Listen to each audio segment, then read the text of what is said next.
دیمەنی ناوبازاری شاری ڕانیە لە ڕۆژانی مانگی پیرۆزی ڕەمەزاندا هاوڵاتیان دڵخۆشی خۆیان دەردەبڕن.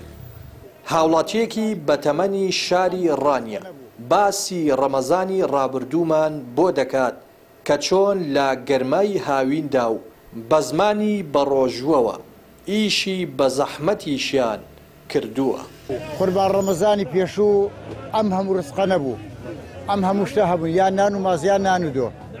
پێشی شکر و سابیر بووین کاسپیشمان دەکرد، دەسووی نەکردن بەڕی دەسووی نەبانێر، خەڵک زۆر ماندوو بوو، چلەی هاوینەیە بە ڕۆژوو بوو گوێ لێە بە ڕۆژوو بوو، شکر و سابیری ژوو ماندووش نەدەبوو. ناوەڵا کابرایە گژنی دێنا مارە خۆی دەکرد، خەرکەکە یارمەتی دەدا، ستەڵە ماستی بۆ دەبەر، کەشکی بۆ دەبەر، فڕوزی بۆ دەبەر، دەهات لەناو عالمێ دەگوت ئەمن لە بۆ گەلێک دەوڵەمەترم ماندووش نیمە، ئێستا وانە.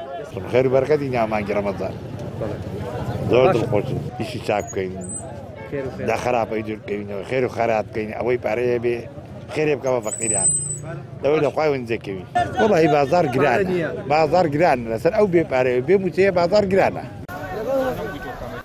هاوڵاتیان دەڵێن دەسەڵاتداران و حکوومەتی ماوە بەسەرچوو ئەوەندە خەمسارد و بێباکن بەڕەوای نابینن لە مانگی پیرۆزی ڕەمەزانیشدا موچە و شایستە داراییەکانیان پێ بدەن تاکو و پێداویستیەکانیان پێ دابین بکەن.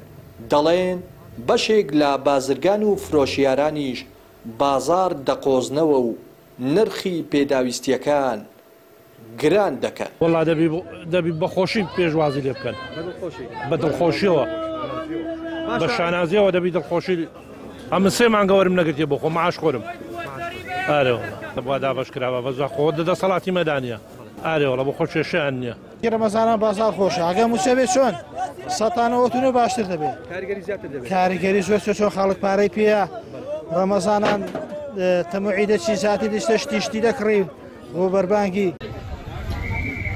ڕەمەزان مانگی بەخشین و لێبوردنی دڵەکانە، مانگی دابەزینی قورئانە و هاوڵاتیان بە گەرموگوڕیەوە پێشوازی دەکەن و وەک دەرفەتێک بۆ قاڵبوونەوەی زیاتر لە پەرستشەکان و ڕازیکردنی خودا لێی دەڕوان و جیا لە هەر ڕۆژ و پەرستشێکی دیکە خۆیانی تێدا ماندوو دەکەن.